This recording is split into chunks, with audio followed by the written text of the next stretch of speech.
folks, let's go ahead and jump right on into this. I think we're ready to bring you some DCW action here on this Sunday in SL. Here we go, folks, from the hometown of Los Angeles, California. He weighs in at 236 pounds, standing 6 feet 2 inches tall. The man, Michael Thomas.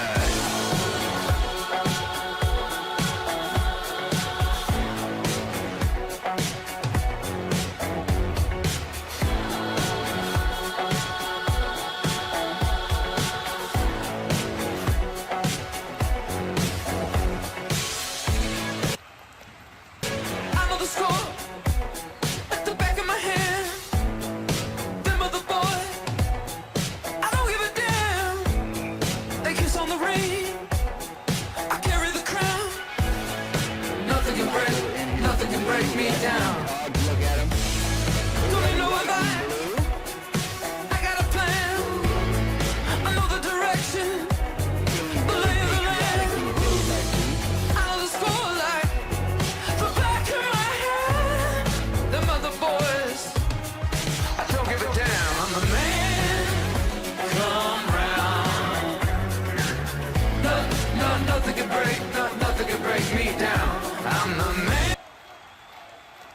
His opponent from Strabane, Ireland, weighing in at 200 pounds, standing 6 feet even, the last Irish outlaw, Baza. Shepherds we shall be, for thee, my lord, for thee. Power hath descended forth from thy hand, our feet may swiftly carry out thy command. So we shall flow a river forth to thee, and teeming with souls shall it ever be. And when your patria feeling, dear to time.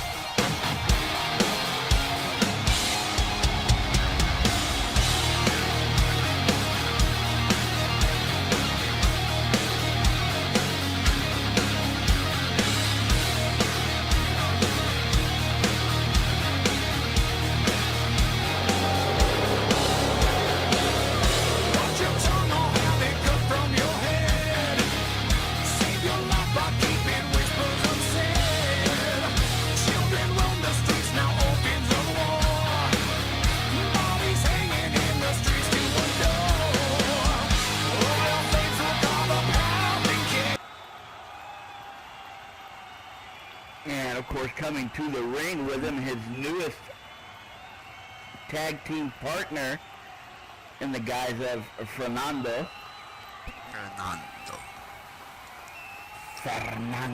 Makes me want to sing that ABBA song. You gotta say it like you just ate a giant bowl of hot Cheetos and you're about to have sex. Fernando.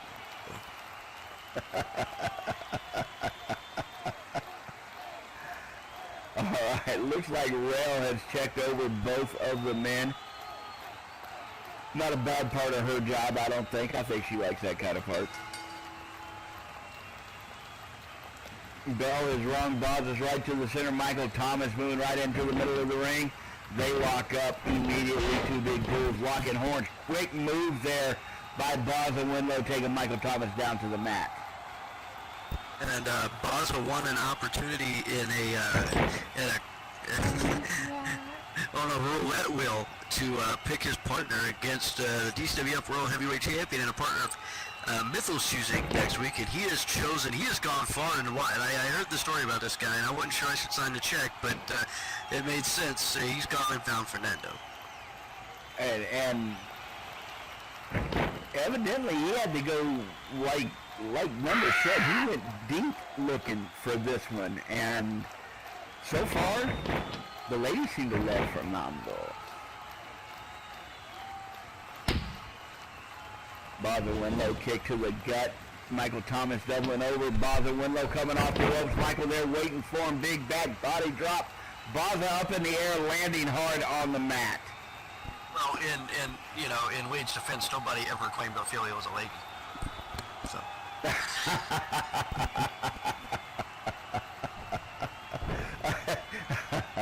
I'm not even going to touch that one. All right, we got our first pin attempt. 1, 2. Yeah, I didn't think Boz was going to let that one fly right there. I think he's still got way too much fight left in him to go ahead and be pinned right then. Yeah, Michael Thomas, yeah, definitely wearing the red, white, and blue. Maybe he was in Tulsa last night. I don't know. I don't know what is going on with that, but he came out last week in those things too, and maybe he's changing up his approach to life. I getting a little more patriotic. I don't know. Yeah, who knows?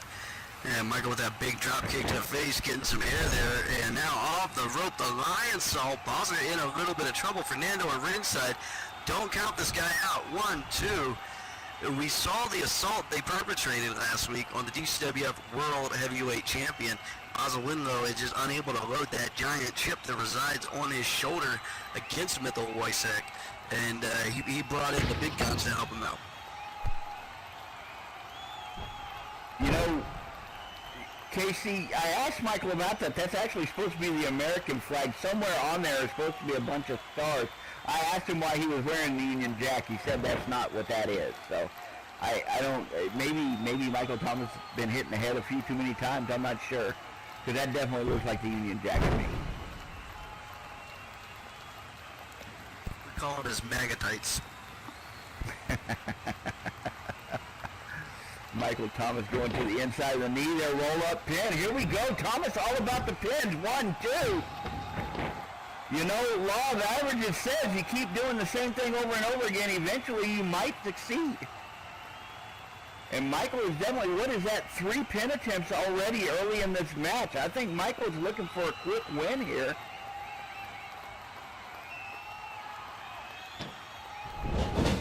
Baza into the ropes. Oh, Baza comes springing off. Little surprise there from Michael. Cartwheel back elbow. Catching Michael Thomas square in the face with that one. Good move by Baza Windlow as he comes springing off those ropes. Baza, another rope shoot comes flying in. Pointed elbow drop. You see Michael Thomas doubling over. And now the last Irish Outlaw goes to using those outlaw stomps on him. Big leg drop right there as he tries to fire back on Michael Thomas. And fans, don't forget, next week, June 28th, DCWF will be here at the DCWF Arena for Luck of the Draw. Oswaldo with that foot DDT now. Oswaldo definitely going to Luck of the Draw in a tag team match. Him and Fernando. Michael, not so sure about yet. You never know what surprises we're going to have, you know? Same. It's Luck of the Draw.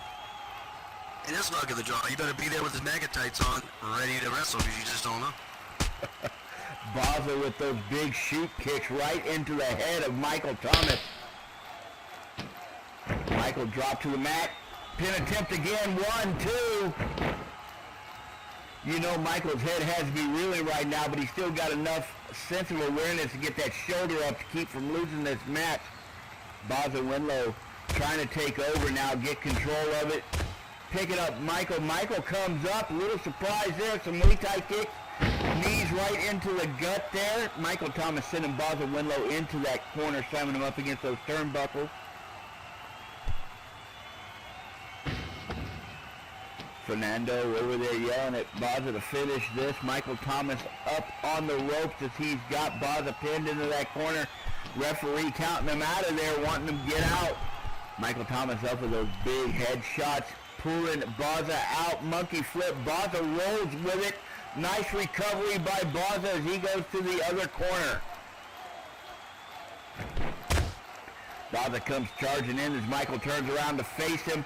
Shotgun drop kick, and it takes Michael right down. Baza back again. Baza looking to do some of these nuts as he comes flying in.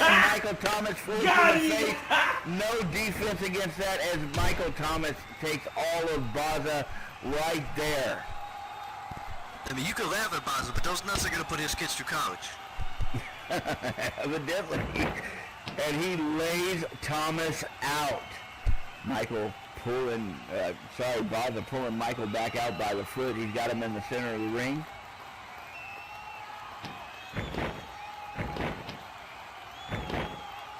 Baza setting him up. He's got the sharpshooter locked in. Michael Thomas, a big man. He's going to have to use that size to pull himself over towards some ropes. Maybe a little bit of strength in those legs to break that.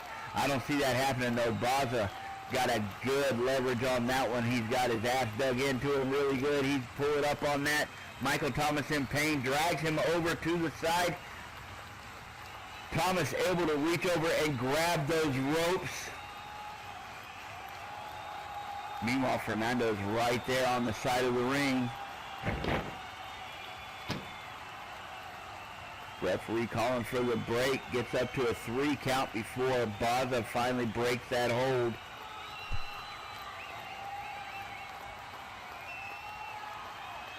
Baza all up in the face of the referee. I don't know if that, well, you can kind of see why they're switching to that technique right there. Because Fernando is on the outside, just kind of laying some shots in to Michael to add insult to injury. I didn't see any of that happening. He told him to get up, chicken. Chicken. I know Mexican food. Like, yeah, like I learned that at Taco Bell.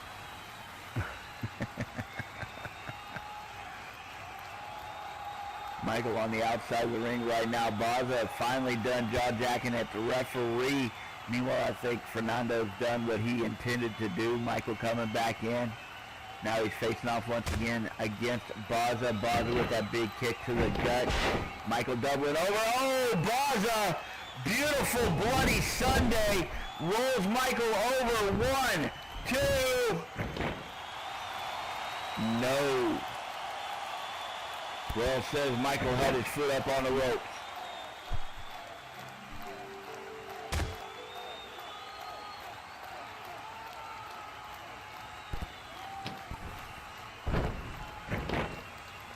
Michael firing back now. Nice destruction DDT, catching Baza off guard with that one. Baza's head driven into that mat. Michael coming, following up the single knee face buster right there. As you see Baza's head snap back, Baza laid out on his back.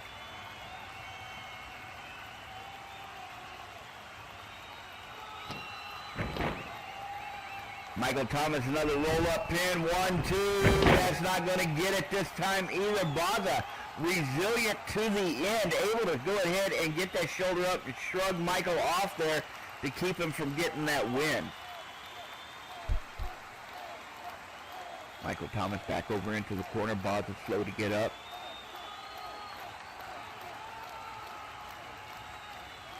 Michael Thomas there waiting for him. Looks like he's getting him set up for something. Baza looking a little wobbly as he stands up. Thomas comes in from behind.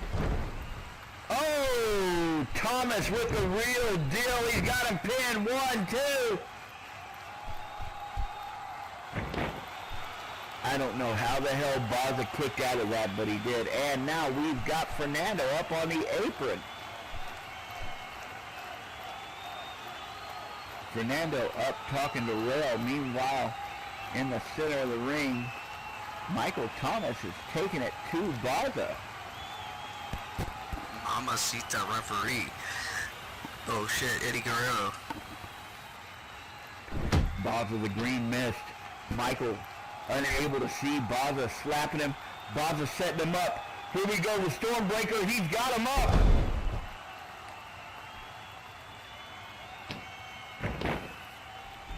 Roll up pin. 1, 2, and 3. Ladies and gentlemen, here is your winner of the last Irish Outlaw, Baza Winlow.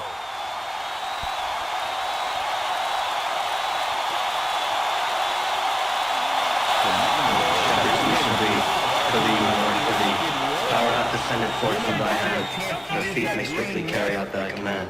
So we shall flow a river forth to thee, and teeming with souls shall it ever be. And when your patriot feeling, here at this time.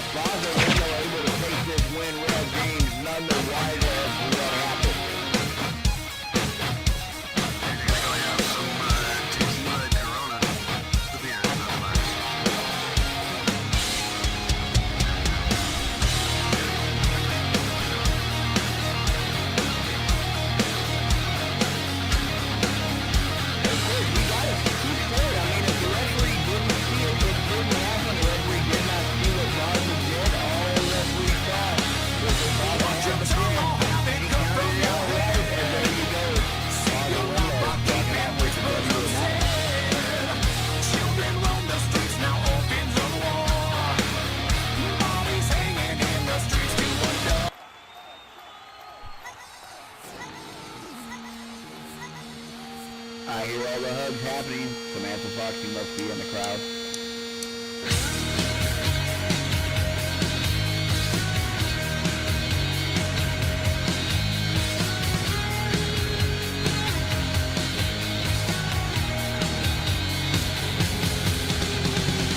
When I get mad and I get pissed, I grab my pen and I write out a list of all the people that won't be missed. You've made my shit work.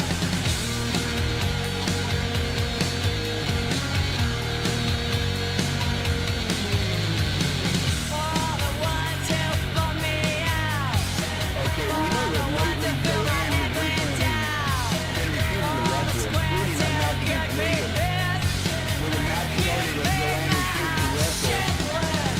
it was counted out. Erie, our very own Erie with Nancy Garland has called Joanne out on this kind of behavior.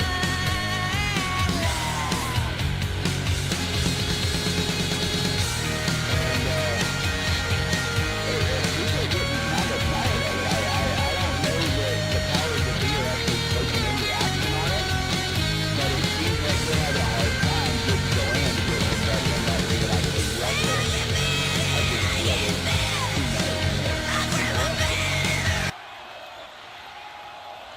All right, her opponent from Salem, Massachusetts, weighing in at 140 pounds. She stands 5 feet 10 inches tall.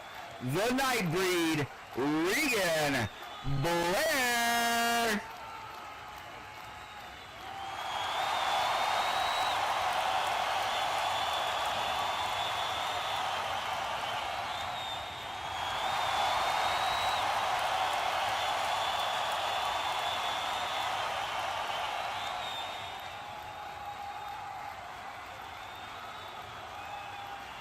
Okay, evidently SL's gonna mess with us, but just, it's really cool music, y'all. Believe me, Regan Blair has really cool music.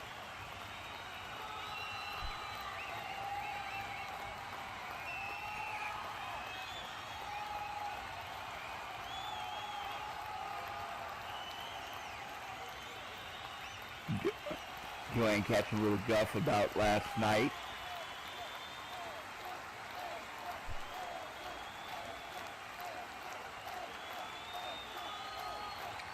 All right, we got both ladies in the ring.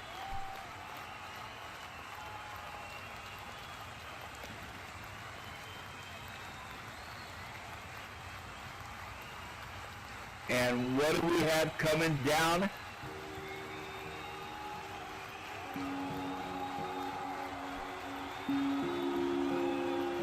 Well, everybody knows that's music. That's our very own Jackson Garlow.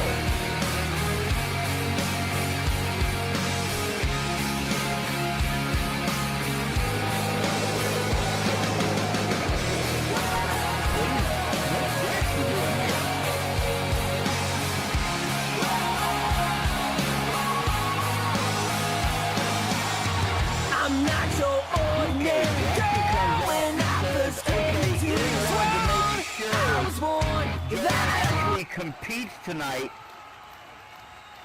and not go off in catnap. So I guess Jaxie is here acting as lumberjack, as someone to make sure that Joanne actually faces off against Regan Blair. Some kind of enforcer role here. He brought Jaxie in to make sure that Joanne does business. She's on the outside, and Joanne locking up for the first time in who knows how long. Regan Blair showing off that power as she sends Joanne right back down to the mat. No problem there. Now, you know, in a DCWF ring, I want to take a minute. You know, I want to kind of make it known here that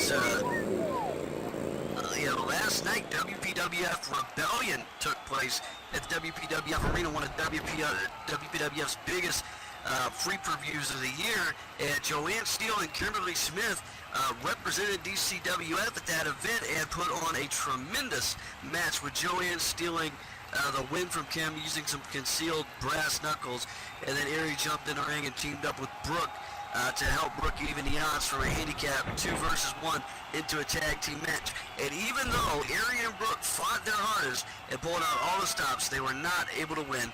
Maybe we'll see them team up for a match or two in the future, so this doesn't happen again. So WPWF last night, Joanne versus Kim at Rebellion.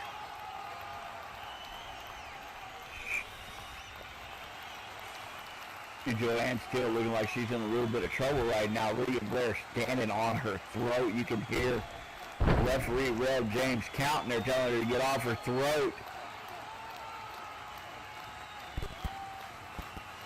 Joanne still may still be recovering from last night's match. I don't know, but Jaxie is here to make sure Joanne finishes this one in the ring, or at least having wrestled. Regan Blair holding nothing back as she goes in and starts choking out Joanne Still. You can hear Rail trying to keep control in there as she starts counting them out. Rail calling for the break on that, and finally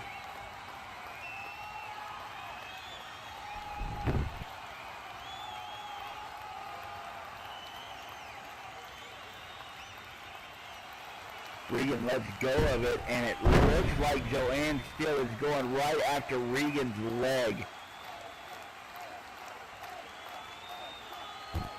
Regan, lots of power, lots of strength, and when she's on both feet, she's formidable. But if she's on the mat, obviously Joanne thinks she's got some kind of fighting chance here, attacking that leg, and I kind of feel bad for the referee in this one, because it's about to get ugly. It's definitely going to get ugly. Regan's angry still about the fact that Joanne just walked off on their last match. Regan was prepared, pumped, and ready, and Joanne just kind of completely deflated her by not even engaging her. So Regan's got a little grudge going on here, and she's planning on doing as much damage as she can while she's got Joanne in that ring. However, Joanne's no easy win. It's not like Joanne's just going to stand there and say, hey, whip my ass. Joanne's still very formidable herself in her own right in that ring, and right now Regan Blair is experiencing that as Joanne Still goes to working on her. Yowie wowie! You hear Rail warning about the low strikes.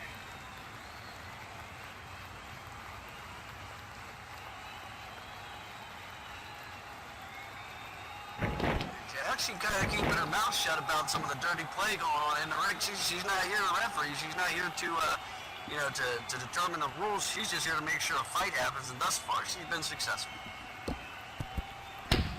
Definitely seeing both women going at it. That was a front face grab right there, and Joanne pulling out of it, and it looked like a slap to Regan Blair. Followed maybe big elbow right there into the face as Regan is rocked.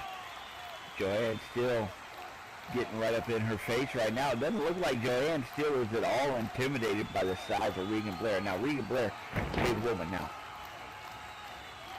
Kick to the gut. Never tell her that to her face. Never look at her and go, you're a big woman. That's just not going to work out. I'd say she was a handsome woman to her face. Front face lock happening again. Regan trying to wear down Joanne Still.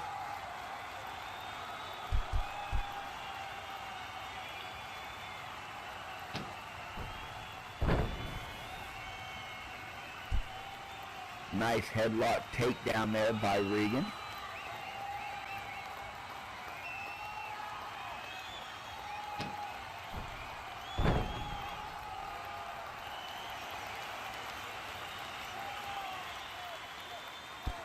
Taking the opportunity to slow the match down a little bit.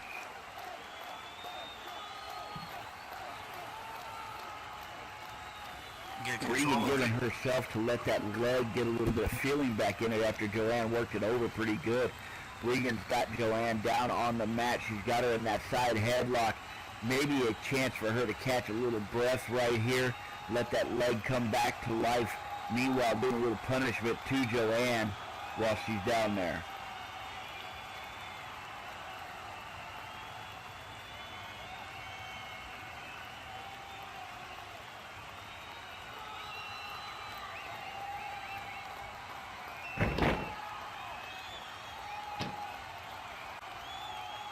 Both women coming back up to their feet. Looked like maybe Joanne was able to power up out of that. Regan doing all she can to hold on to her as they move back into that front face lock. Actually not having to do a whole lot here today, just coming ringside and give a lot of stink eye, really. I think that's due to the fact that Regan is keeping the match right there in the center of the ring. She hadn't really given Joanne the opportunity to slide out and run away. I think Regan, having learned from their last encounter that if she's going to get the job done, if she's going to get a chance to deal a little punishment, she's going to have to keep Joanne there in the center of the ring, and that's what she's doing. Joanne coming out of that front face lock, going for some big chops across the chest of Regan Blair.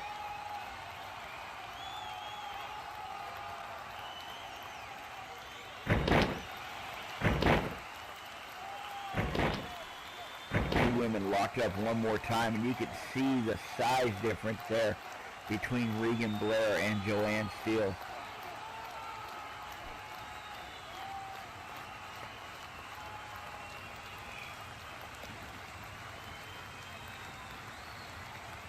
Laura James having to keep a close eye on these two.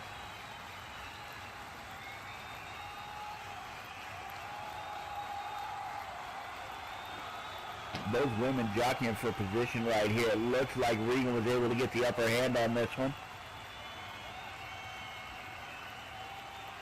She pulls Joanne still back into that front face lock, just doing her best to wear Joanne down, tire her out, make her struggle, make her fight against her. Regan able to use that power.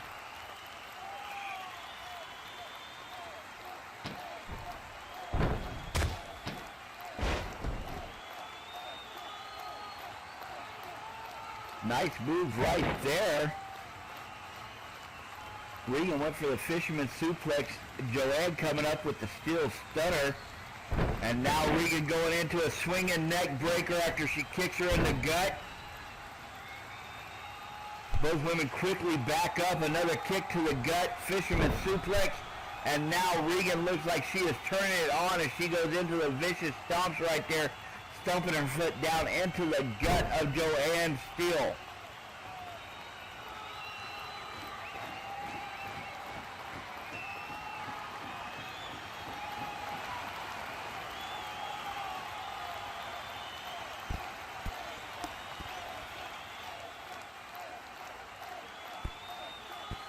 Regan Blair taking every opportunity she can to deal as much damage to Joanne Steele as possible right now. Joanne slow to get up. Regan's there waiting for a kick to the gut one more time.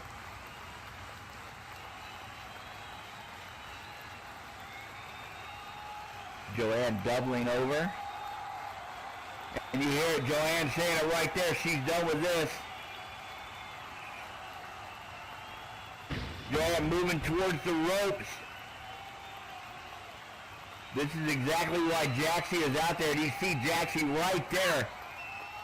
As Joanne moved, Jaxie stepped up onto the apron to stop all that nonsense. Regan Blair right on top of Joanne. Unfortunately, Joanne turning to leave had her turning her back to Regan. Regan taking full advantage of that. The carrying clutch, sleeper hold, and looks like Regan puts Joanne to sleep. Ladies and gentlemen, here is your winner, Regan Blair. Jaxie did exactly what she was out here to do. Maybe Joanne should not have announced that she was out of here. Maybe she should have just turned, cut bait, and run. However, her announcing that gave Jaxie enough warning for Jaxie to get up there and block that. Joanne turning her back on Regan. Regan putting that carrying clutch on, and that was all she wrote, folks. Night time for Joanne Steele.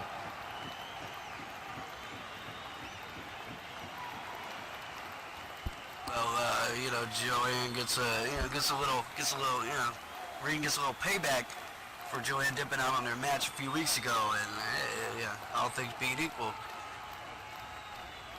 it's the way of the world, man. You got to deal with it. Joanne Steele on the losing end of that one. Guess she couldn't find any brass knuckles for tonight, huh? Guess not. Maybe her Sunday pair is still at the cleaners. Maybe Jaxie making her way back to the back. Joanne Steele slow to follow her. Wow, we are just keeping it moving right now. Oh, the Cowboy, Drewski Hawksley.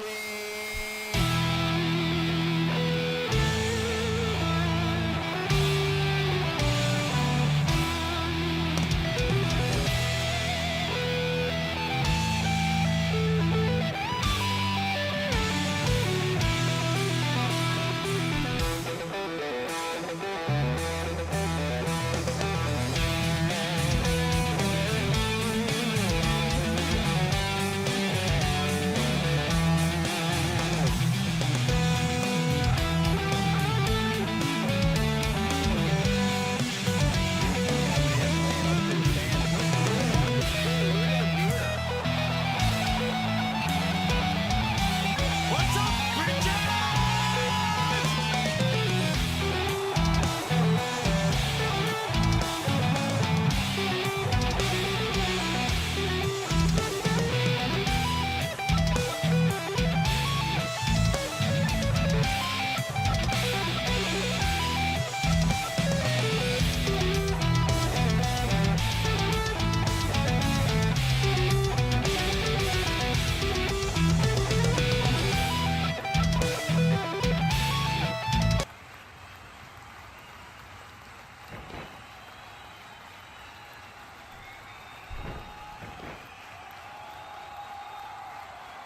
All right, his opponent, coming out of Blackpool, England, weighing in at 235 pounds, standing 6 feet even, the SLCW Men's Champion, the Gorgeous Nightmare, Nick Odium.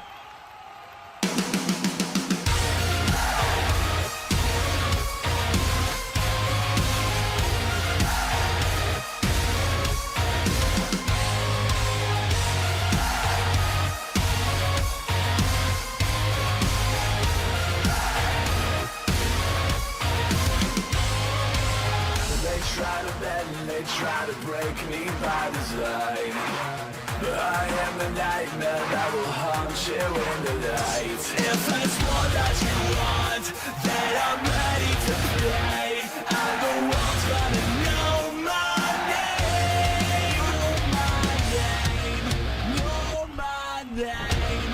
Know my through everywhere I go, every failure I fall, every crack in my bones, I'm untouchable, like a sleeping grenade, not to blow you away.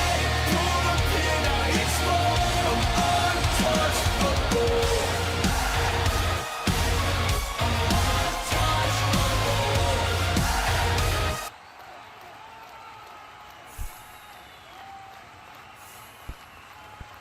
Rainbow fires it looks like today. What the hell was that? I don't know. Okay, so that wasn't just me. You saw that too. Yeah.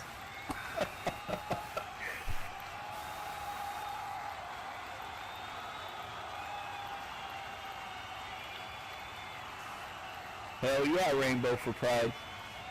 It's Pride Month here at DCWF. Pride Month everywhere. Big time on that. All right, folks, it sounds like the bell has rung.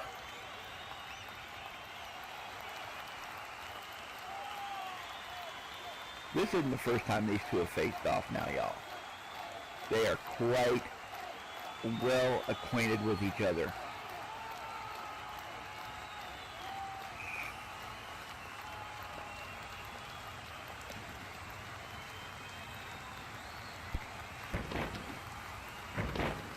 And Nick will be defending his SLCW championship next week against Ace Nightfire at Luck of the Draw.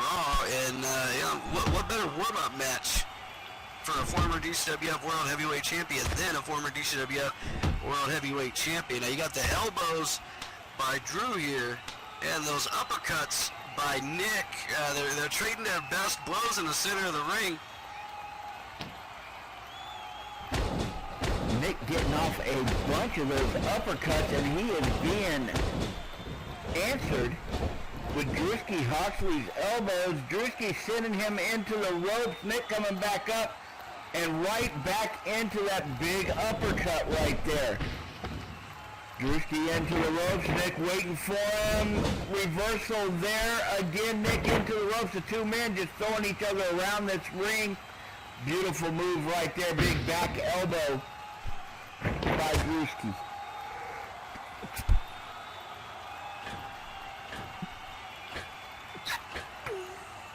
Drewski up on the top rope. He comes flying off. Nick taking the full brunt of that pin hook, and here we go. He's got the leg one. Only a one count right there. These two are just trading blows back and forth. Uppercuts and elbows. The Cowboy would have loved to be able to get a win over the SLCW champion here and up his stock in the DCWF a little bit, but as we've seen, time and time again, Nick is as formidable as they've ever been in the SLCW division, and fans, stay tuned to the DCWF because we have some huge announcements about the SLCW men's and women's championships coming up in the coming weeks. We got some new ideas, some new things are going to be happening, and you want to stay tuned to the DCWF to find out what that is. Both men into the ropes, a lot of moving back and forth. Oh, coming off the rope, Nick Odium flying through the air, rebound, erotic uppercut, and again, Nick is hitting him with the uppercuts. Drewski Hawksley right down on the mat. Nick up on the top rope. Drewski writhing in pain. I think those uppercuts finally start to take their toll on the Cowboy.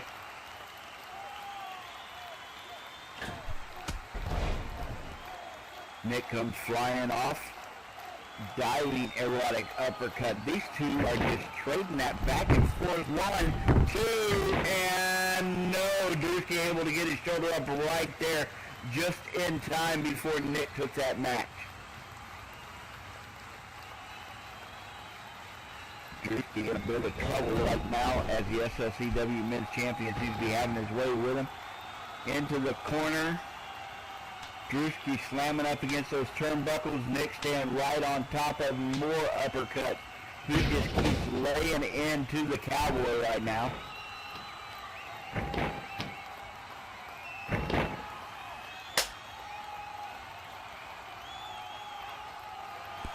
Nick getting him set up in that corner. That beautiful combination he does when he comes in there. Cartwheel CCS. And he lays out Drewski Hawksley, grabbing him by the foot, yanking him out to the center of the ring. Nick setting him up, butterfly suplex, painful all on its own, and then getting slammed into the mat.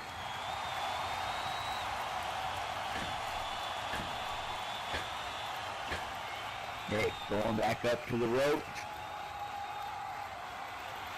And there we see the hips wiggling. This could be it for Drewski Hawksley. Nick comes flying down the sexy fist drop as he softens Drewski up a little bit more.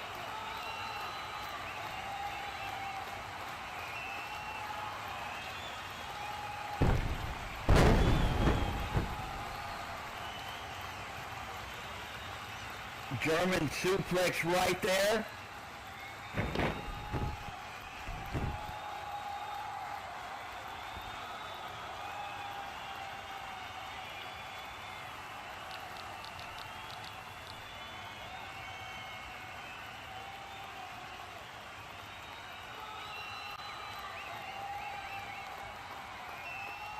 Nick picking up Drewski.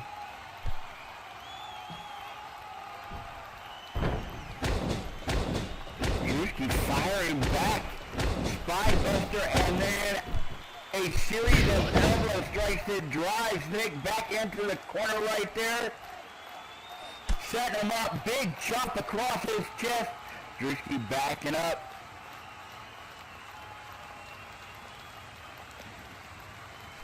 Drewski gets out of the corner as he's told. He comes flying right back in. Elbow smash, driving Nick down to the ground. Drewski comes sliding across, running face wash, and you saw Nick's head slam to the side. Drewski coming from the other side again, another one. Boomstick elbow. Drewski hollering out boom as he delivers that blow.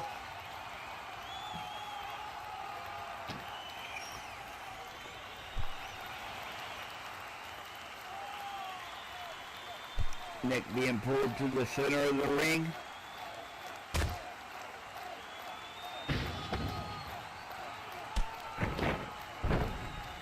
Knee to the gut, off the ropes, rolling elbow, and down goes the SSCW Men's Champion.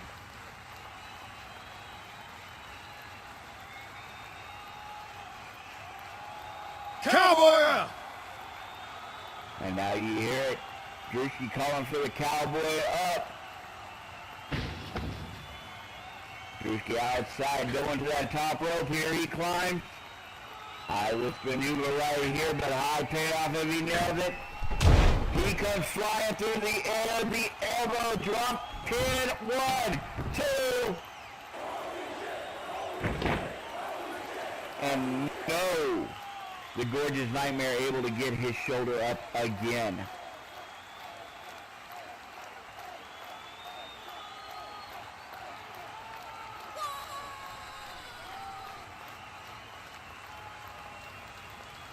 Drewski looking a little frustrated right there as the SLCW Men's Champion refuses to lay down for him. Drewski backs up, a little bit of taunting there. He has Nick get up. Drewski comes off the ropes. Oh, Nick rolls under the attack. Spinning around. Drewski turns around the face of Nick, catches in the cyclone kick. Down goes Drewski Hawksley. Nick, the Gorgeous Nightmare, the SLCW Men's Champion, waiting for him. Comes off the ropes. Big rolling thunder. This could spell it. The beginning of the end for Drewski. Nick off the ropes. One more time. Here he comes, the corkscrew moonsault. We got the pin. 1, 2. And how Drewski was able to get his shoulder up, I have no idea. Holy shit, that was amazing.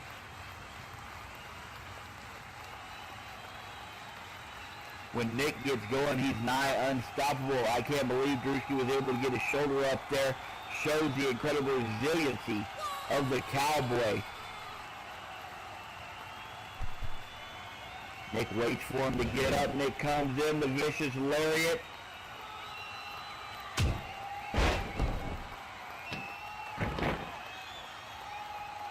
Drewski ducking under it. Oh, here we go.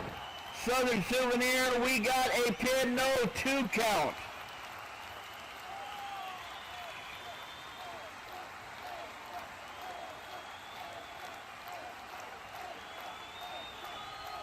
Both men looking worse for wear, both of them breathing kind of heavy in there. Well, that's the way Nick likes it.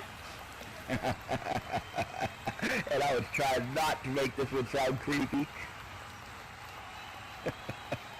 Drewski reaches out, picking the SLCW Men's Champion up. Sends him into the corner, follows him right in.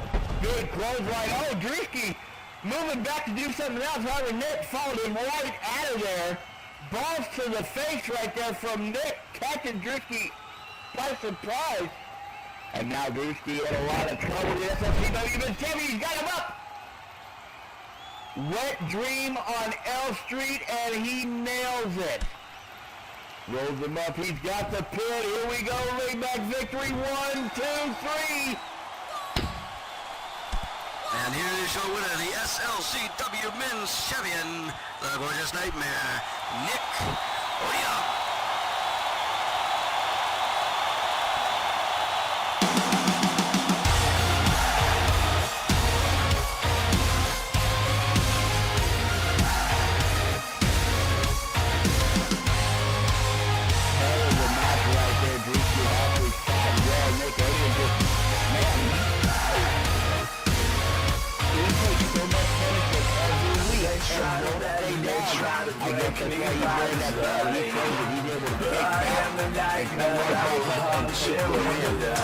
If that's what that you want, then I'm ready to play. And the world's gonna know my name. Know my name.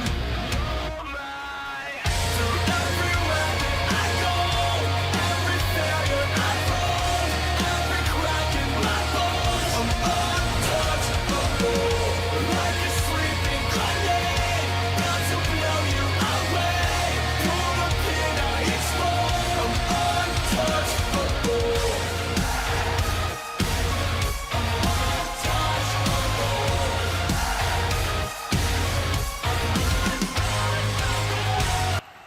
Get to be just as excited as everybody else when they hear the folks next week coming up. Oh, come on.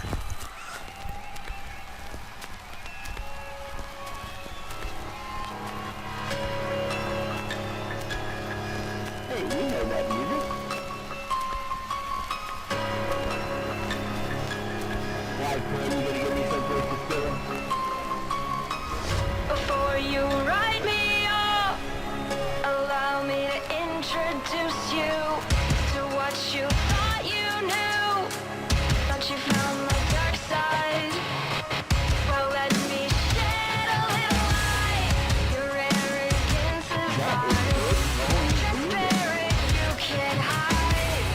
You run out of time. Corner in love, warning before light.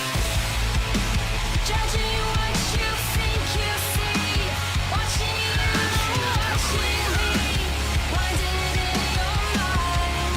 I'm not ready to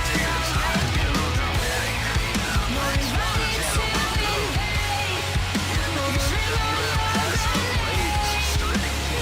See how far you go, see how fast you fade out.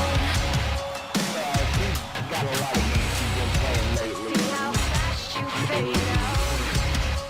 The litigation.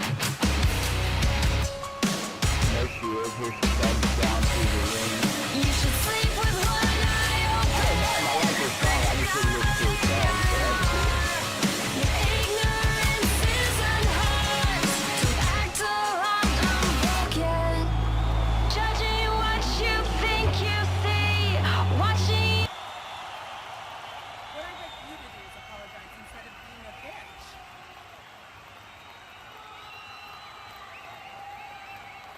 All right, Brooke comes out. She shouts. First off, I want to say thank you to Erie for helping me out last night at WPWF Rebellion against Histasu.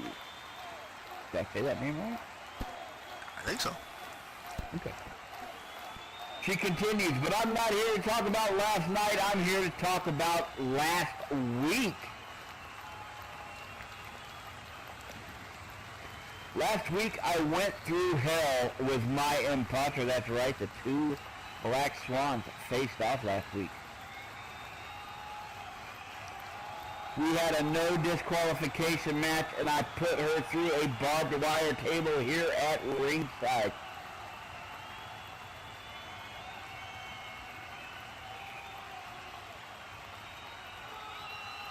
But, interestingly enough, after I got backstage, she came to me and told me who hired her to take me out. Ooh, a little bit of intrigue. She shouts out, Lyria, get your ass out here. Oh? And the plot thickens.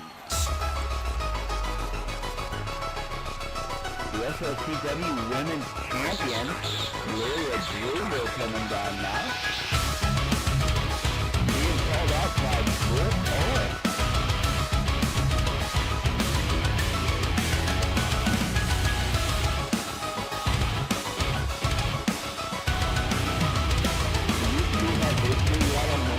Like the sun comes crashing down, he will set the world on fire.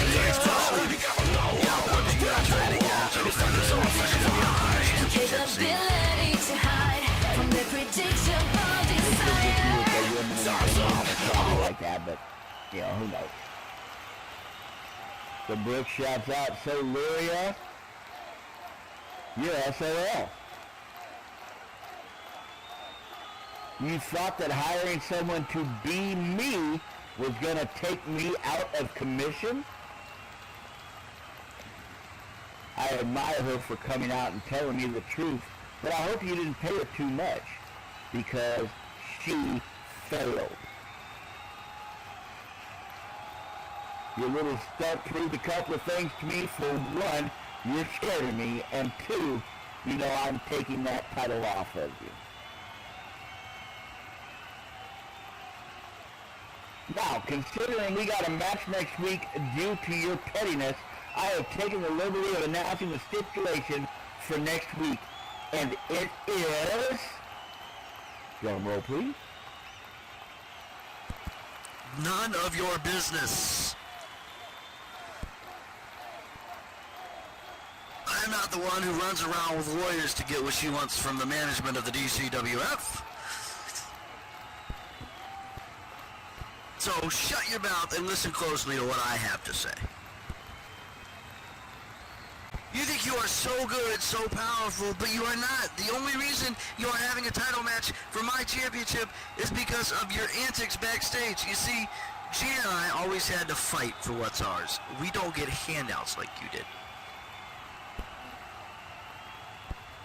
I mean, just look at it. Our precious women's champion takes the night off, and you, instead of forcing her to face you at an earlier date, just think, okay, I'm going to go and tell my lawyers to give me another title shot earlier because, bam, the SLCW title shot is earned, not given.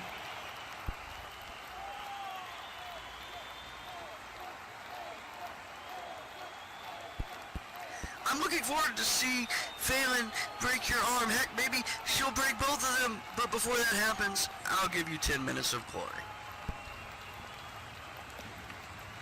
The spotlight you earn so much about is yours for 10 minutes, and after that 10 minutes are over, I never want to see your face ever again near my title. Do you hear me? 10 minutes is all you get next week to beat me.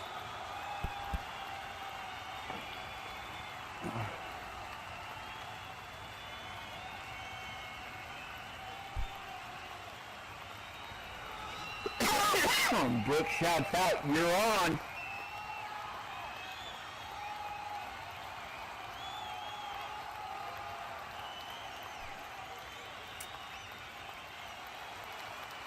So, this is Lyria. I don't think we got the stipulations other than it's only going to be 10 minutes.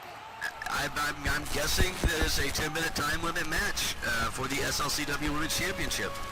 And if she doesn't manage to pin her, make her submit, or disqualify, can't disqualify her, pin her and make her submit, those 10 minutes. I guess that's it.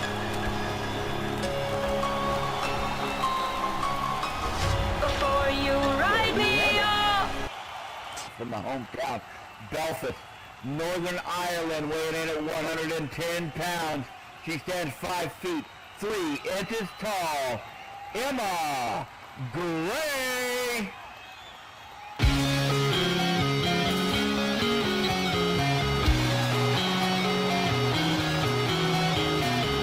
Definitely a fan favorite if she comes out. I'm loving the song. I'm loving you doing the Axel dance.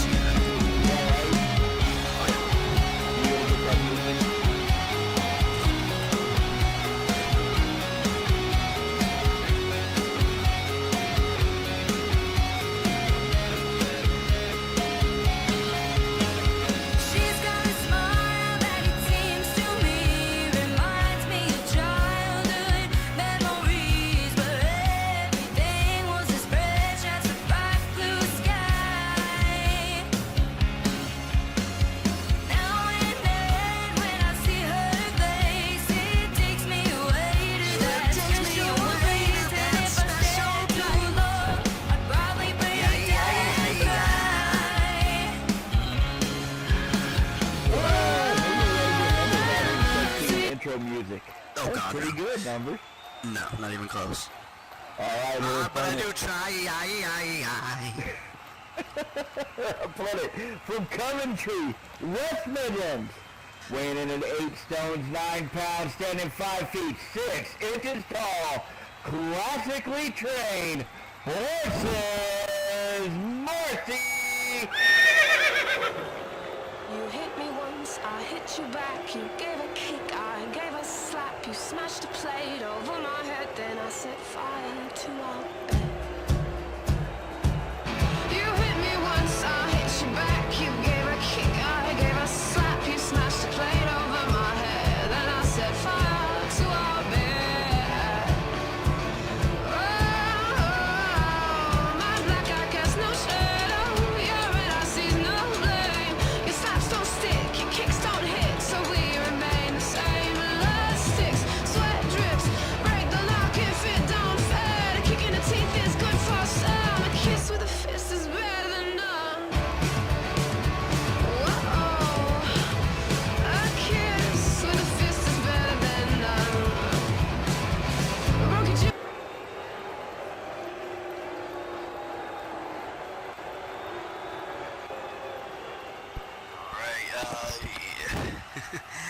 Emma making her debut in the DCWF last week. And it was a good debut. Now, I mean, she came out and fought off against Phelan, the DCWF Women's Champion, and Phelan come out on top, but Emma still gave a good accounting for herself. Phelan still feels that she is unequaled in that roster. I mean, she really doesn't think that anybody can take her out, and well, At no, this so far nobody time. has. yeah, I mean, that's what I'm saying. At this point, nobody has. So, I mean, it's not like her feelings are unfounded there. And to top things off, Emma's second match at DCWF is with Hall of Famer Horses Morrissey. It's she's definitely getting a welcome to the division here. The two women lock up there in the center of the ring. Emma Gray going right into the wrist lock as she's got Horses Morrissey right now.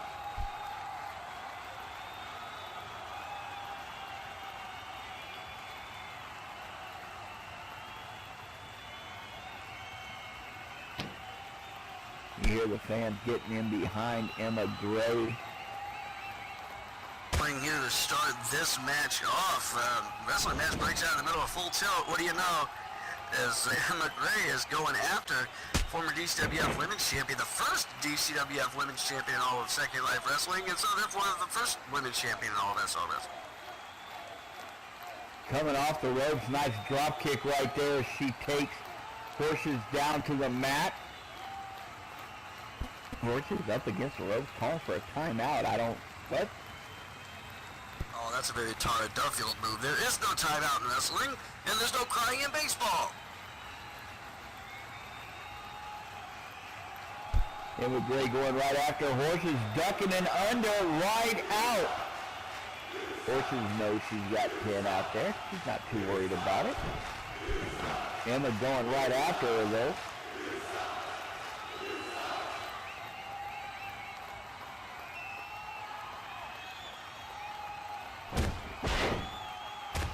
Emma following her right out. She takes it to her on the outside. Big slap and then tackles her to the ground and starts beating on her. Horses Morrissey not really prepared for that. A little bit of viciousness there from Emma Gray. You can hear the referee's up to 2 right now as she starts counting both women out.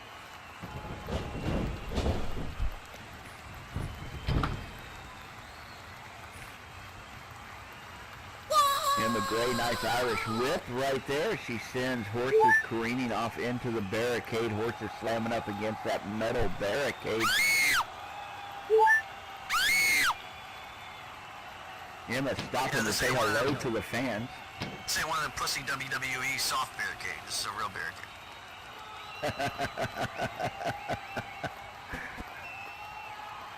Emma backing up right now. Horses moving out of the way. Emma back into the ring.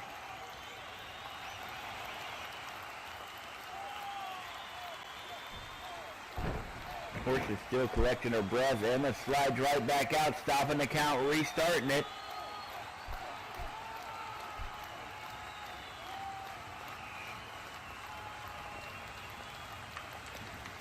Looks like Horses was not actually really that prepared for this match. Emma charging at her, Horses rolling under it.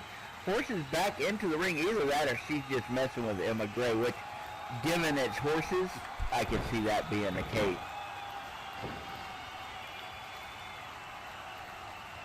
Emma's into the ring. Horses tries to catch her with a big clothesline. Emma rolls under it. Horses misses. Turn around to face Emma. Emma shooting off the ropes. Horses goes off the ropes herself. Both women meeting in the center of the ring. Double clothesline. Both women go down. And Emma Gray has had her share of ring time in Second Life Wrestling / sports entertainment, what have you, but the DCWF is a whole other monster. It's a whole other demon, and she's catching all kinds of hell from the classically trained one, Horses Morrissey here, and definitely she's a welcome addition to the roster, and she is holding her own against the best that we have to offer. And now Horses Morrissey, though, completely she's so vicious. And what I love about Horses is she looks so complacent while she's being vicious. It's like it's humdrum to her these days.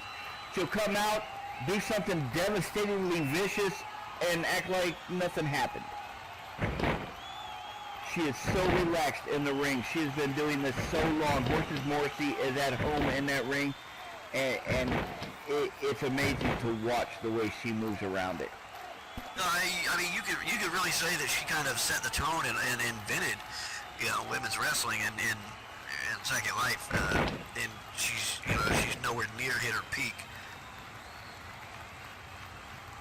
Couple of hammer locks right there, Horses, and then Emma reversing it, going into her own hammer lock. Horses turning around. Big elbow strike right across the head of Emma Gray. Emma responding with a kick to the gut. Horses doubling over. Oh! Emma, beautiful DDT right there.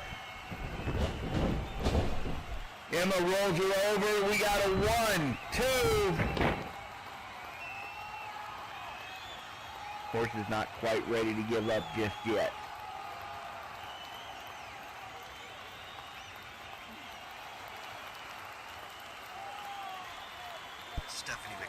Stephanie McMahon invented, like, fucking large men to get a corporate sponsorship with your daddy. That's what she invented. Hey, I watch Glow. I know who invented women's wrestling. It wasn't Stephanie McMahon.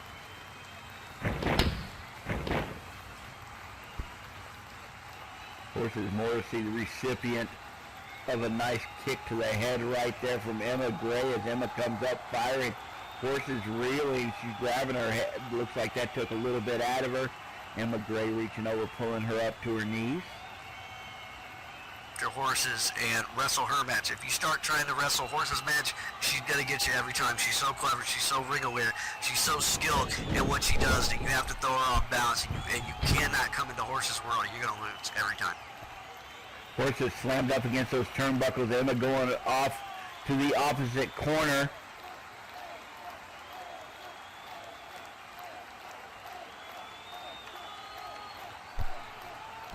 Emma comes charging in. Horses moves out of the way. Emma looking for that diving impact right there. Nobody home. Now Horses moving up behind her. She's got Emma by the back of the head. Emma's been doing this about 4 years, which makes her only, about a third of the time that Horses has been in that ring? Roughly that, and it looks like Kimberly Smith is making her way to ringside. Kimberly Smith has been very vocal against Horses Morrissey lately. Horses looking for a submission here. Horses got the figure 4. Horses reaches up and grabs the ropes. Kimberly comes out to point out that Horses is cheating, trying to get the referee to do something about it.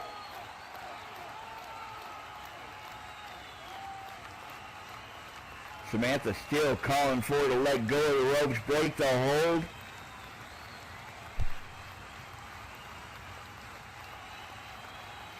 Emma Gray still taking the damage from that.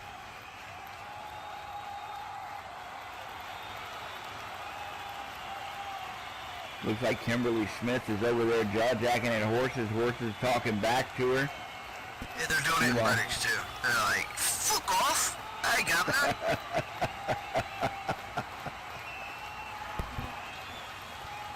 Kimberly trying to tell Horses what she can and can't do in her match. Meanwhile, Emma's had enough chance to get up on her feet, catch her breath, and here she goes. She's attacking Horses real quick. She is going right after her. Couple of big blows, driving Horses back over towards the ropes one more time. Samantha still right on top of that.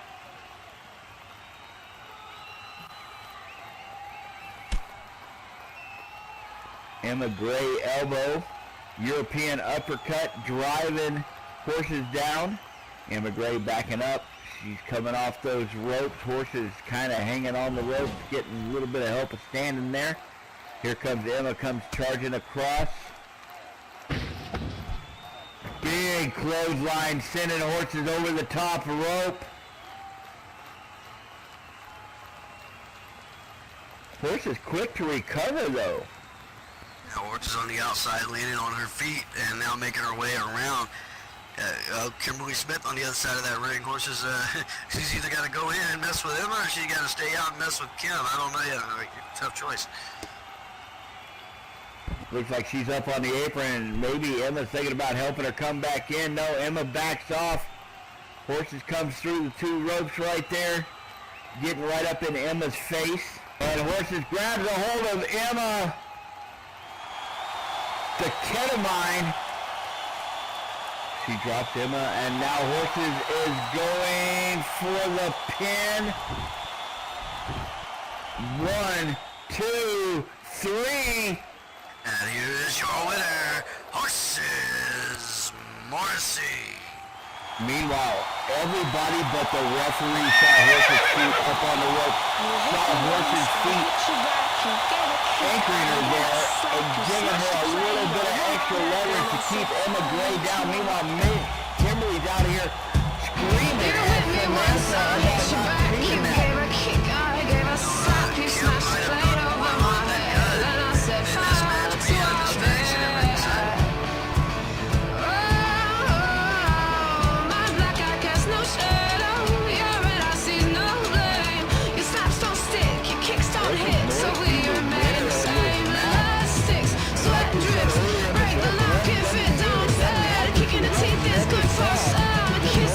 Using her feet on the rope to keep Emma Gray down.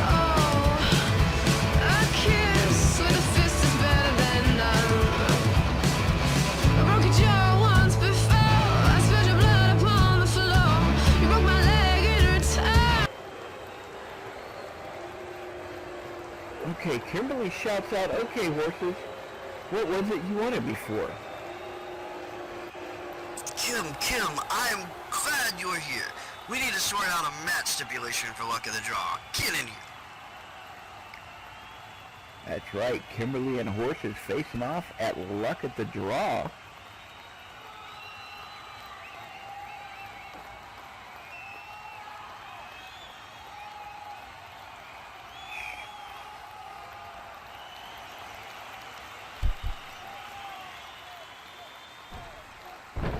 Kimberly sliding into the ring with Horses Morrissey. Kimberly fires off. Ah, good. You are finally accepting a scrap with me. Good. Now, I spoke to management this week, and they agreed that I should be in charge of how we decide this. I did. You did.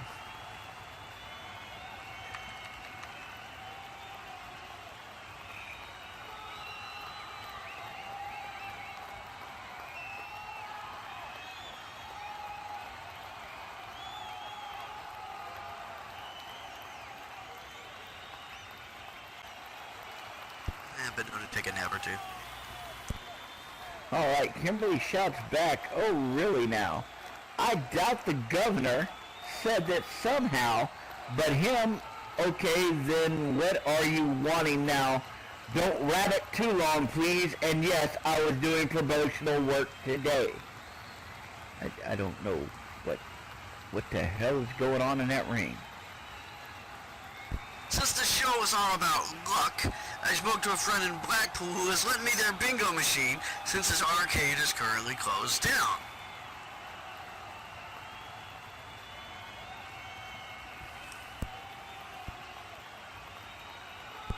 So let's play bingo. I have a card, you have a card. First to get a line wins.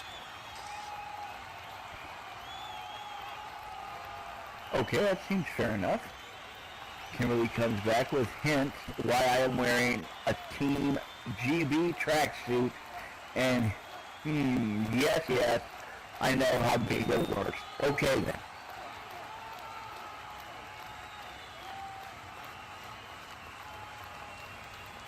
My stipulation of choice, should I win, would be the Classical Duchess of Coventry rules match.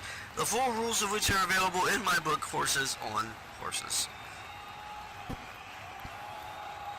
Didn't we see one of those matches last week? Basically, the person's getting to make up the rules as she goes along. Kind of.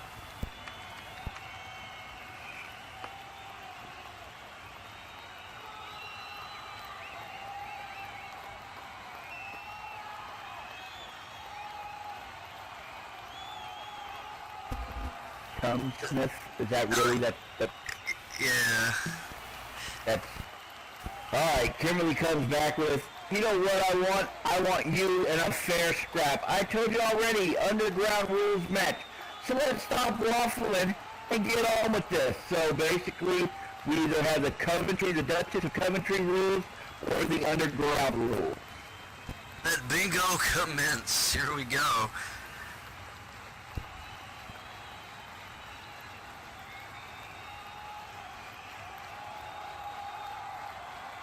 Kimberly shouts it out that she had better not have rigged this.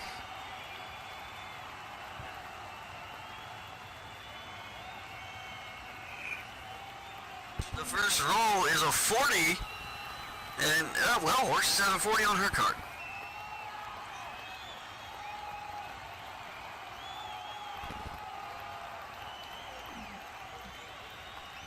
And the next roll is a 44.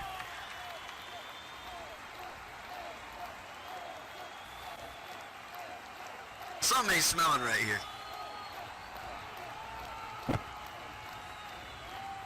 28.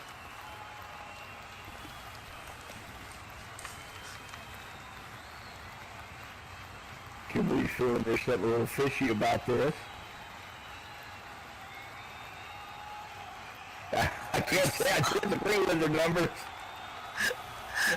35.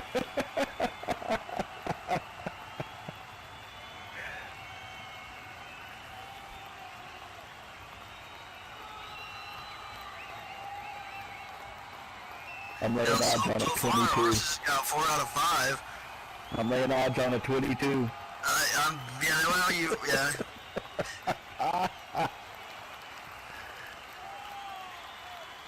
Well, there it is. It looks like it's going to be the Duchess of Coventry match as Horses gets a bingo, and she shouts it out like one of the old Catholic women.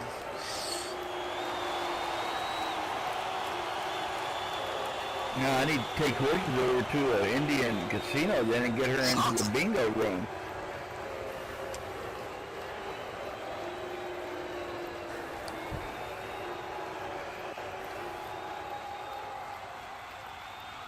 Kimberly is questioning whether or not that was a rigged bingo match. It's Duchess of Coventry. Well, if you think it's fixed, go have a closer look. On Kimberly Smith in itself.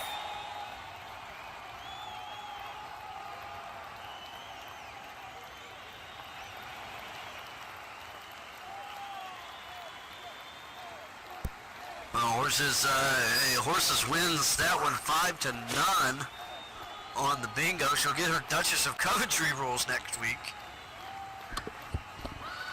And Kimberly got to have a very close look at the bingo machine. She got to A lot inspect it. closer than I think Right she up wanted.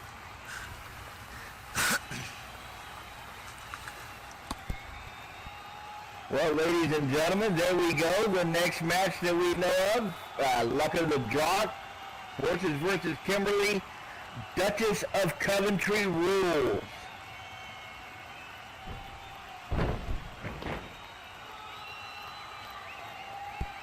And we'll be seeing those two go at it next week in a Duchess of Coventry match. And if you haven't experienced anything like a Duchess of Coventry match, I'm just gonna leave it there, and we will deal with it in all of its glory on next Sunday at Luck of the Draw.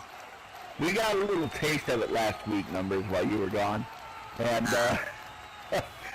I'm not sure exactly how all the rules come out, but they seem to heavily favor somebody from Coventry, England, which would apparently be Horses. Well, the bingo machine doesn't lie, I guess. No, it didn't lie. It said the numbers outright. Inches tall, Jaxie. Let's get elevated. Vano!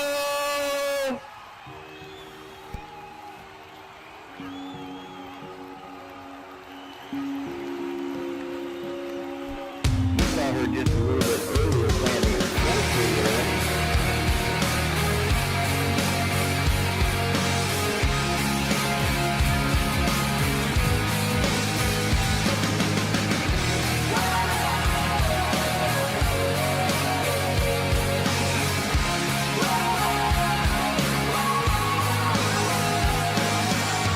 I'm not your ordinary girl. When I first came into this world, I was born without a heart, in the cold, in the dark.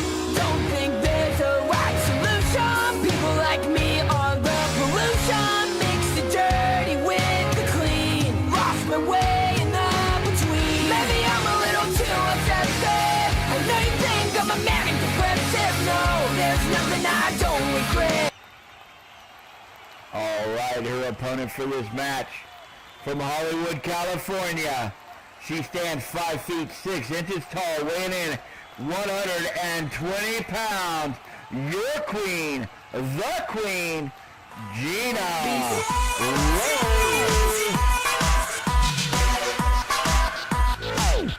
I can't be sick, if you don't know me, I can get a bit crazy.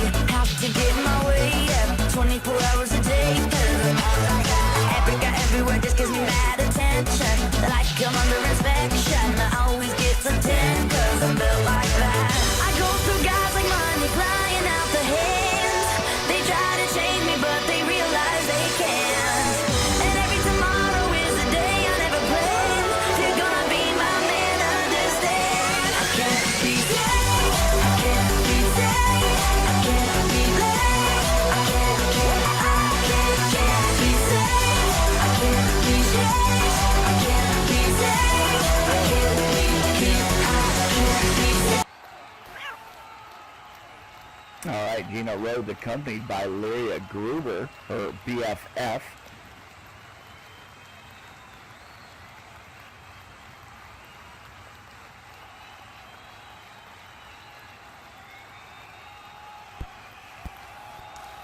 Wow, this ought to be fun. As you know, as of late, Gina has hired Jaxie's brother and has not been too kind to him. Has really kind of been demeaning. She has definitely been putting more humiliation into it than needs to be. McCready looking for a job and these tough times, used to be a waiter, and with the restaurant shutting down, was down and out on his luck. Gina Rose gave him a job, and indentured servitude is the best way I could describe that one. More or less.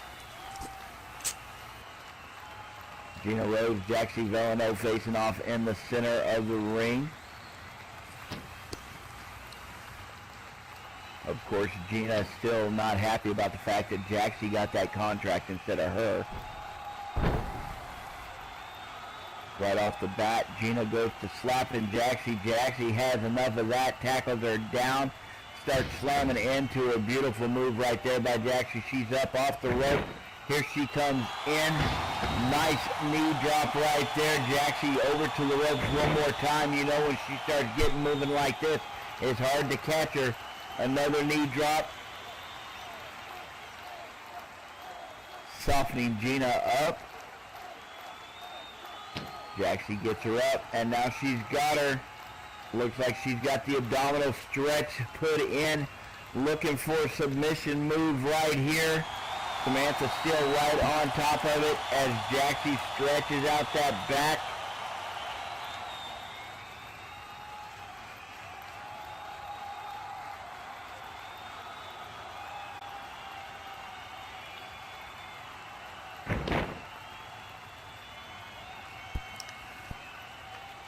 Jaxie fighting a way out, not having any part of it. She, as the weeks go on, she gets more and more irritated, you know, about her brother's situation. You know, Gina painting herself as a philanthropist with all of that, believe it or not.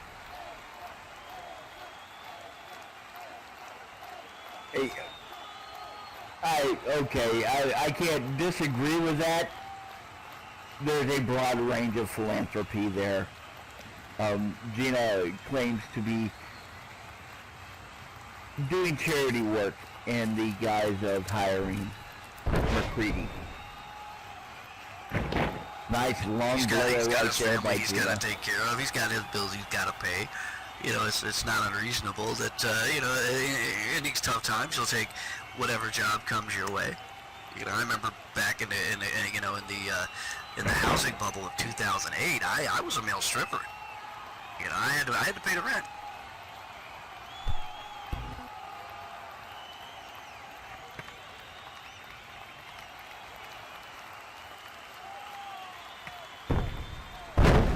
All right, there we go. The two ladies still going at it. I mean, like you were saying, Jaxie seems to be getting more and more frustrated with Gina. I mean, at first it just turned out, originally it was kind of an annoyance thing. Gina was trying to get the contract that Jaxie had. Jaxie was holding on to it. Gina was kind of using some of the more tricky stuff to get that. But now it's become personal, and I think we're going to see a darker side of Jaxie come out. Maybe a bit more of that animal ferocity coming out of her as this continues to go on between her and McCready. Gina, nice handstand. The head scissors takedown. Jaxie pulled out of that corner. Beautiful move right there by Gina Rose. You know, but you know, I guess you have to play devil's advocate here. Where was Jaxie when her brother was struggling? You know, but she's making good coin here. So you know, where was she? And that is definitely something one should ask. And we got a pin attempt one, but that's all we're going to get out of that. Jaxie able to get her shoulder up. Gina not quite having done enough damage to keep the cat down. You know, that is a good question, members. Where was she? Maybe she didn't know how dire the situation was. I don't know. But I'm like Fox News. I'm fair and balanced, and I'll ask the tough questions. Yeah, is that what you think Fox News is? Oh, roll a pin right there real quick by Jaxie. One. We almost had a surprise win right there as Jaxie rolls Gina up as Gina reached down to grab her. Quick move by Kat right there.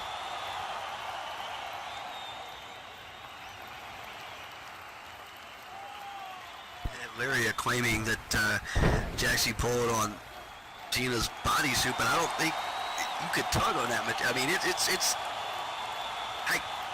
I don't think you really get a grip on it and pull it. Very fitting. Yeah, I don't. I'm not even going to go into that. Jaxie up off the ropes. Here she comes. Beautiful fight or flight moonsault, and she nails Gina Rose with it. She comes flying off there.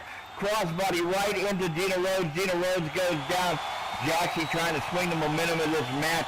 So far it's been mostly Gina Rose. Jaxie needs to do something to take control of this. Couple of big stomps right there by Jaxie. And she's got Gina Rose laid out on the mat.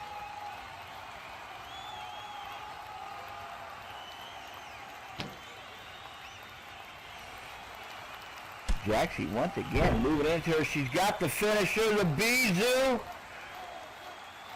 Nice double Bizou right there from Jaxie. This could spell the end for Gina Rose. Jaxie comes off the ropes. Here she comes.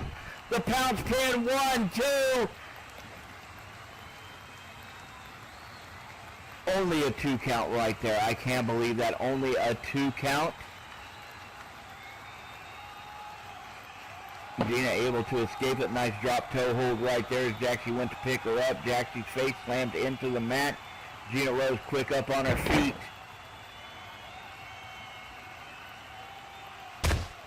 Jaxie reeling a little. Jaxie getting picked up. Toe kick followed by an eye rake right there. Gina Rose off the rope. She comes springing in. Jaxie there in the middle. The enziguri by Gina Rose. Jaxie taking that right on the side of the head and dropping like a sack of cat right there.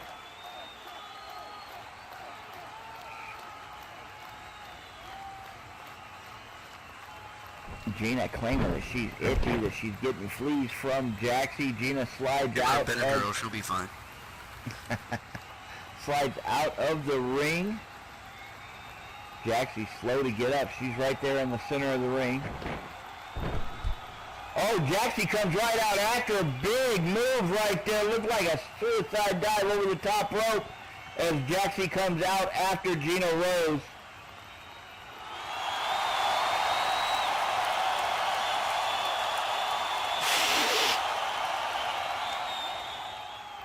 Jaxie slow to get up. Gina up. Lyria Gruber standing right there. Jaxie and Gina facing off against each other. Gina tackling her to the ground, pounding into her. Meanwhile, the referee's in the middle counting both of them. Lyria moving over into it, and Lyria picks up Jaxie.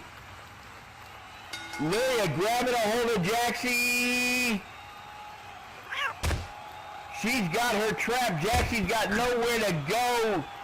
Gina is pounding on Jaxie as Lyria holds her there. Samantha calling for the bell. Looks like we got a disqualification. Y'all better break this bullshit up right now. Numbers over there, right in the middle of it.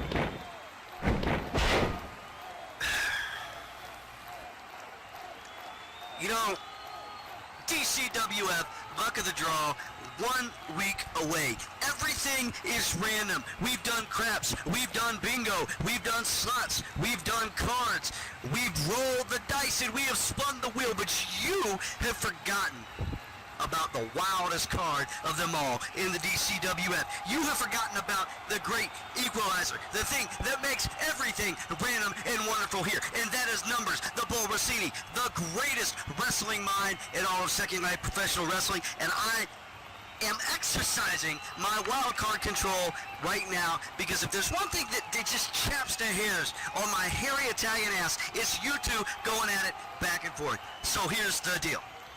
Next week, luck of the draw. Gina, you're going to fight, and you're going to get an opportunity at Jaxie's contract. Jaxie, you're going to put your contract on the line. Gina, if you win, you will get the contract, but Gina, if you lose, you will release Jaxie's brother from all and any contractual obligations, and you'll pay his salary for the next fucking year, because that is what I call philanthropy.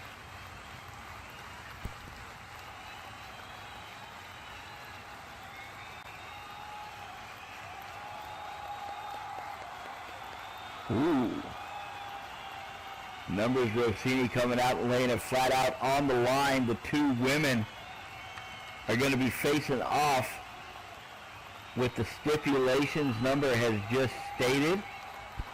But as we say in the dojo, no one touches the prima donna until the tournament. So you two get your little asses out of here. Jaxie, you go back the other way and keep it hands off until it. Numbers pulling out a little Karate Kid reference there.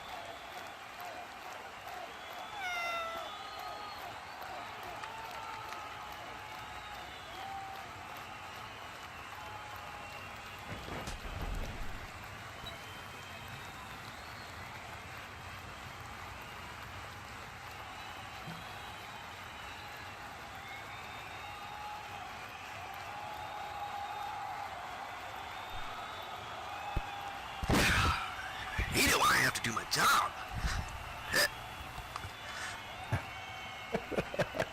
Well, you did it well there, and that is going to be a hell of a match. A lot of things on the line on that one, Numbers. That is a serious incentive for Jack. And we're going to get to see him at Luck of the Draw. He is going up to the SFCW Men's Champion at Luck of the Draw.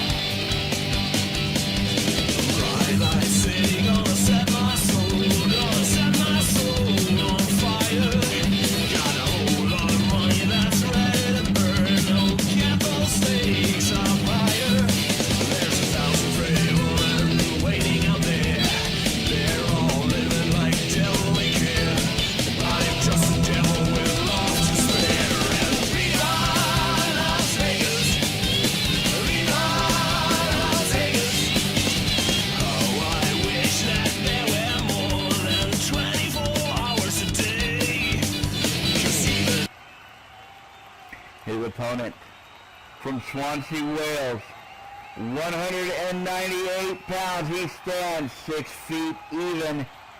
He is the DCWF World Heavyweight Champion, the Celtic Dragon, Missile Wojciech.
Someone's very angry at their keyboard.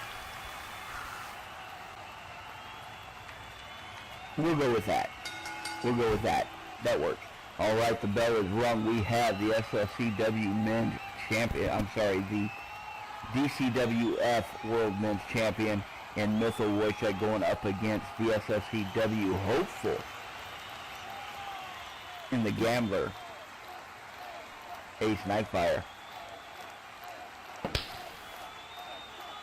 Talking about a good warm-up match, a good preparation match. Ace going up against our SLCW Men's Champion next week at Luck of the Draw. Tonight he gets to go up against the DCWF champ and maybe use this as a prep match for what's coming up.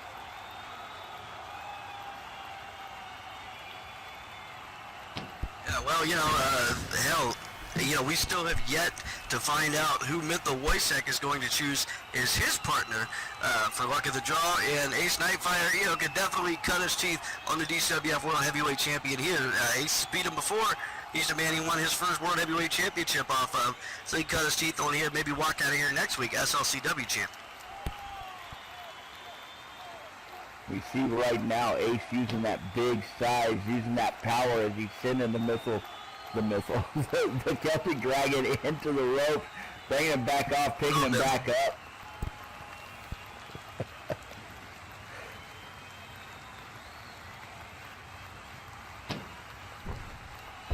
Ace taking him down to the mat, side headlock takedown, using that big arm to wrench on that neck right now. Ace Nightfire, one of the biggest athletes we have here in the DCWF, and he's got a sporting chance against Nick next week. He got a very good chance against Nick next week if he can keep Nick down on the mat. That's kind of going to be it. Ace, being the big guy that he is, not really known for his speed and agility. He's much more a power wrestler. Meanwhile, oh, we got a pin. One. Only a 1 count right there. Meanwhile, the SLCW Men's Champion, as we saw earlier, is definitely a fan of using the momentum, using his agility, his speed, using those ropes to his advantage, high flying, hard hitting. Ace has got his work cut out for him next week. Missile Wojciech coming off the ropes. Nice drop kick right there. Ace Nightfire going right down to the mat.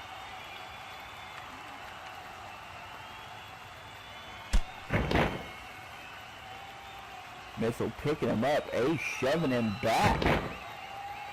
Kick to the gut right there by Ace.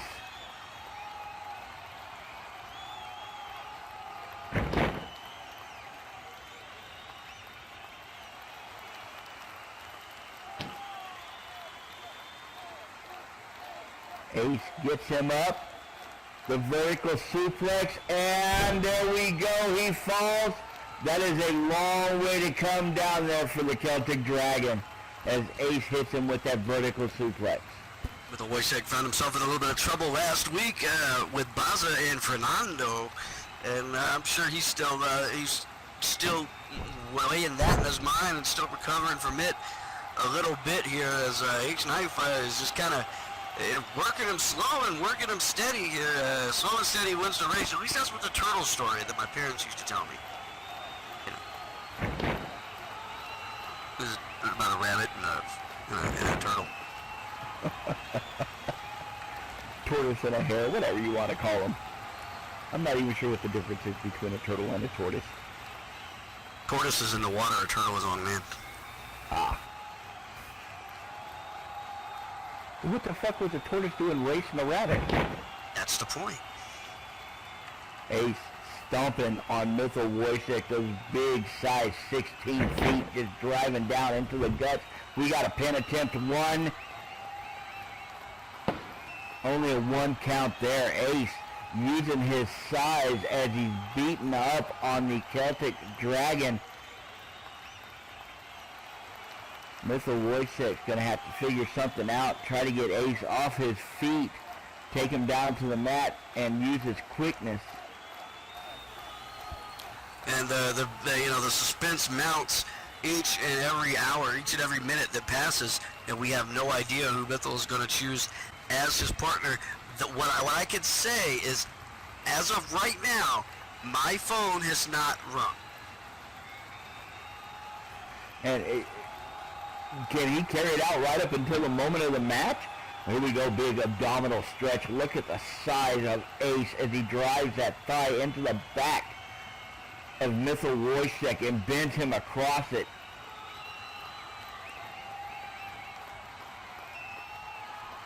Ace looking for a submission here. Samantha checking on him. Missile not willing to submit to this. Missile's looking around. He is in the center of the ring. No ropes to reach out and grab. Nothing to save him. Missile able to power out of that somehow.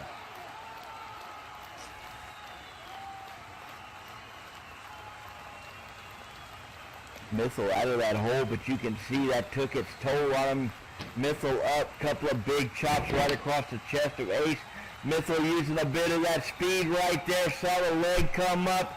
Beautiful enziguri as he nails him on the side of the head. And here he goes. Missile gets to moving now. Off the ropes. Split leg moonsault into the pin. 1, 2. And this is when he gets dangerous. When Missile Wojciech, when the Celtic Dragon starts moving around that ring, starts getting to use some of those martial arts abilities, getting to use his agility, his quickness, that's when he becomes his most dangerous. And Ace Nightfire may be in trouble right now. Missile gets him up on his feet. Couple of big elbow strikes trying to soften him up.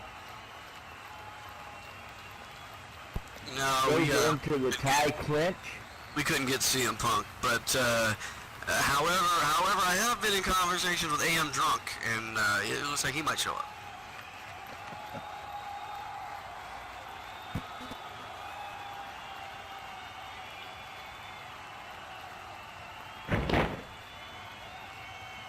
Oh, Ace puts a stop to all that as he grabs him, picks him up, the inverted atomic drop.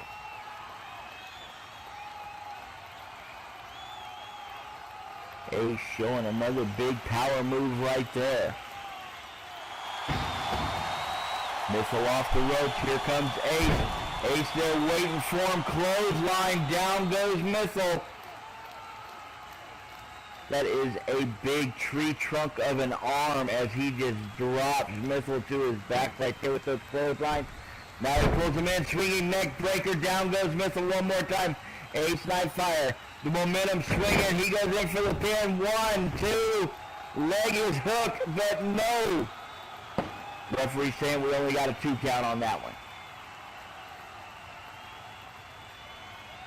Missile working around as he's trying to figure out where this went wrong. Ace able to take the momentum back away, swing it back his way.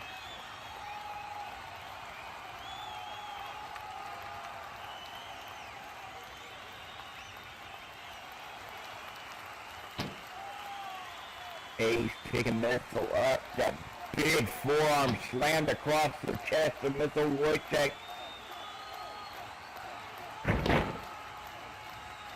Followed up by a bionic elbow, and Missile is firing back. Missile building himself back up. Couple of big blows right there. Spinning back kick. Missile off the ropes. Here he comes charging in. Ace is right there waiting for him. Missile meets him in the center of the ring. Ace, no. Ace grabs him with bear hug. Belly to belly suplex. Down goes Missile one more time. Big power move again by Ace Nightfire.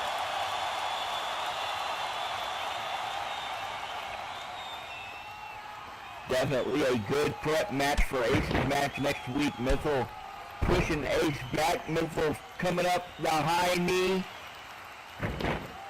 Ace knocked back, and now Missile goes to the kick to the gut. Off the ropes one more time. He's going to try it again, ladies and gents. He comes flying in. Ace is there. Ace with a haymaker punch as Missile comes charging in. No way to duck, no way to get out of the way, as Ace just lays him out with a good old haymaker.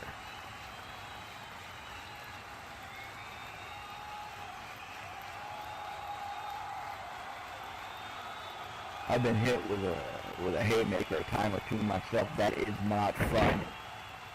Because you got a big fucking mouth, and every time you go into a bar, you're talking to the wrong dude's old lady, and you gonna get your mouth busted. That's it. You know what? If they're able to stop me, they're able to stop me. Ain't nothing wrong with having somebody shut your mouth for you when it's needed. Missile Wojtek wobbling there in the center. Ace off the ropes. He comes charging back in. Needs a roll-up small package. 1, 2, 3. Ladies and gentlemen, here is your winner, the Celtic Dragon, Missile Wojtek. Oh my God, I couldn't even see who did that. Ace came charging in. It looked for it. It looked like a couple or something. Missile rolling up. Slip pin. Unbelievable there from the DCWF champion. And that is why he's champion, ladies and gentlemen. The ability to pull victory out of defeat like that. Okay, Baza Winlow ready, going on right now. Baza coming in. Fernando coming in. Baza and Fernando in there. Last week we had some issues with them, and now Missile is facing off against Baza. Comes charging in. Big slam down right there, and Baza goes to working Missile over. Fernando on top of him, the two men just going after him. Michael Thomas comes running in like he did last week to clear the ring one more time. And Michael Thomas apparently has the back of the DCWF World Champion, mega tights and all.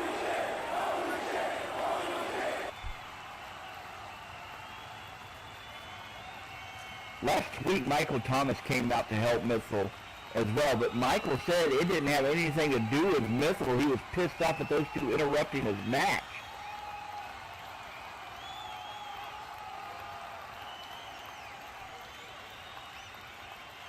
Holy shit.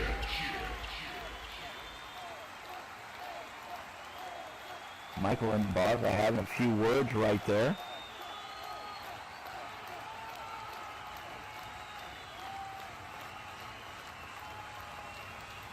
Now, it didn't take much for Baza and Fernando to bail out once Michael hit the ring, and now Mithil and Michael sizing each other up here. I don't know,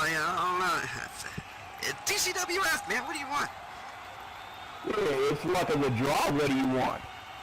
Maybe.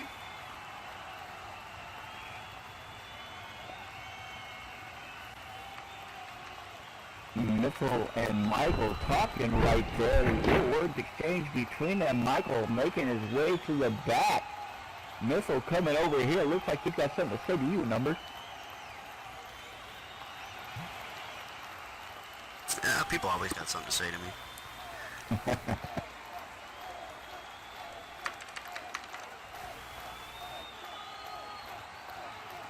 Mithil saying the belt's still his for another week. It's yours for a little while longer, buddy. It's not a title match next week. It's a tag match. So, you're the champ. You're the best around. Nothing's ever going to keep you down. Yes. Really? Really, Numbers?